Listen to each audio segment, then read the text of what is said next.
kemanakan kami, Pak? Tidak ada rakyat kecil, tidak ada pejabat, Pak. Adanya pejabat, adanya kami rakyat kecil dan bodoh.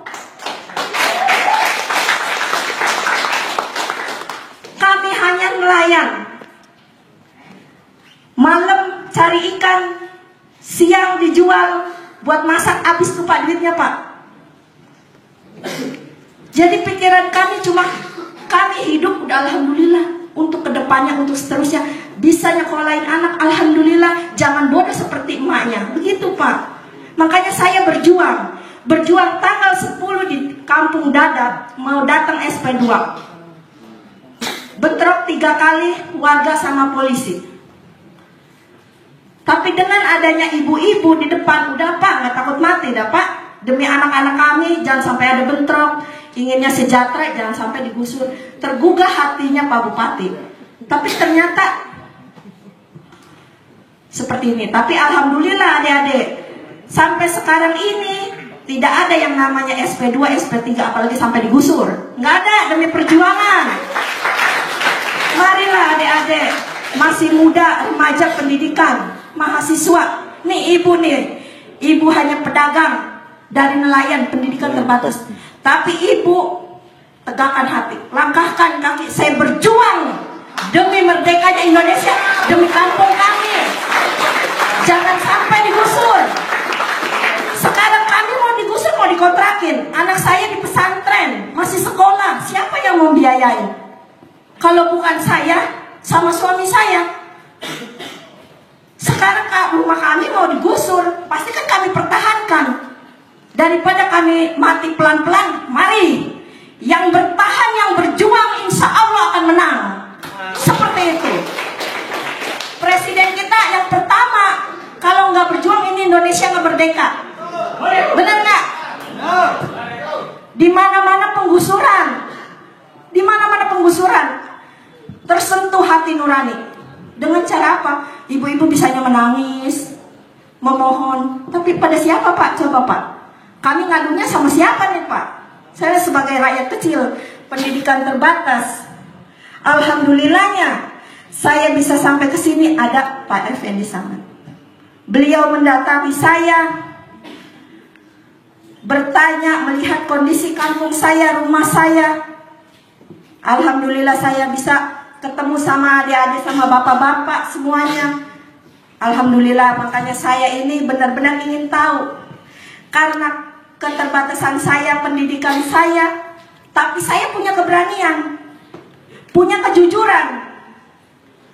Saya bisa sampai ke sini dengan keberanian saya, dengan kejujuran saya. Dan saya pasti akan berjuang, makanya sampai nggak digusur Pak. Saya akan bertahan terus untuk rumah tempat tinggal kami Pak. Makanya ditolonglah Pak, biar Bapak ini bisa mengerti keadaan rakyat kecil Pak. Rakyat kecil mau ngadunya sama siapa Pak? Semua bilang rakyat kecil itu nempatin tanah negara. Yang saya tanyakan, loh kaminya ini siapa? Kami ini warga negara Indonesia. Untuk apa ada undang-undang Pancasila yang kelima? Keadilan sosial bagi seluruh rakyat Indonesia. Makanya saya sampaikan kepada adik-adik mahasiswa, jangan cuma duduk diam ngeliatin HP, gadget apa itu saya nggak ngerti. Nggak ngerti saya ke situ. Bahkan Pak Effendi bilang, Ibu sudah ada di ini, saya udah nggak ngerti. Yang penting saya ngertinya, saya melangkahkan kaki saya. Hati nurani saya tergerak untuk berjuang demi anak-anak saya.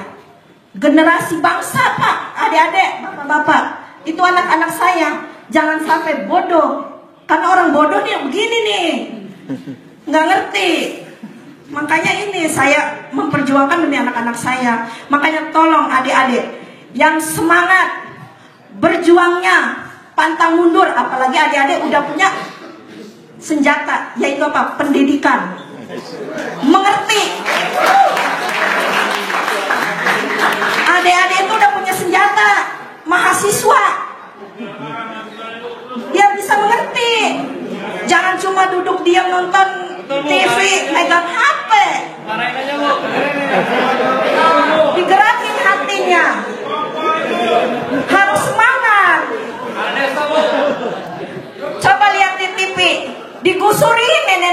digotongin, apa nggak tergerak hatinya? Hah? Saya anggap aja itu nenek kamu.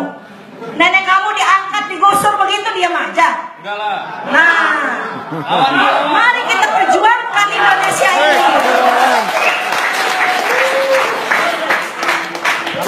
Kita harus merdeka. Jangan takut sama orang gedean. Karena nggak ada orang gedean, nggak bakalan ada kita. Betul nggak? Ada kita, ada orang gedean. Kalau ada orang gedean terus ya saya kagak ada. Betul nggak? Makanya tolong adik-adik, mari kita semangat. Adik-adik ini punya senjata sebagai mahasiswa. Weh, terkenal deh, mahasiswa. Mari mana gerakannya? Gerakan hati nurani, satu kejujuran. Di mana ada kejujuran, pasti berani melangkah.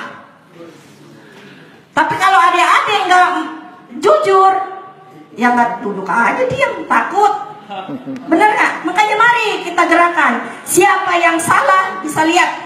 Pemimpin mana yang jujur, pemimpin mana yang benar. Mari kita perjuangkan demi negara kita. Tapi pemimpin yang nggak jujur ya berhak baru seorang presiden, bupati, gubernur. Kalau memang merusak, merugikan kita sebagai warga negara Indonesia, kita lawan. Kita lawan. Yang saya tanya, laut diuruk buat siapa coba? Nah, buat siapa Pak laut diuruk Pak? Nah, kami nggak nempatin Pak, malah kami kebanjiran kena imbasnya. Benar kan? Nggak mungkin nelayan ditinggal di gunung, nggak mungkin. Sekarang kami nelayan mau dipindahin di gunung kan nggak mungkin. Makanya saya bertahan.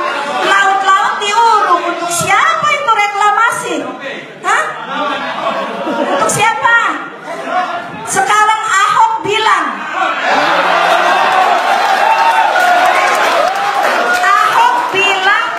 di laut nggak ada ikan. Orang pintar apa orang bodoh?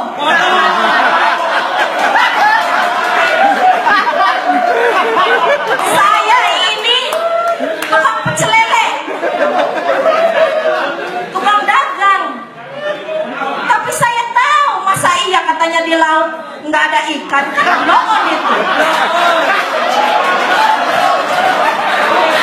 Saya pengen ketemu langsung kalau ada. Benar kan? Karena saya orang bodoh jadinya susah nemuinnya. Benar Pak, saya mau tanya Pak, laut diuruk buat siapa? Bilang ikan nggak ada, laut nggak ada ikannya. Tiap hari makan ikan, dari mana itu? Dari laut kan Pak?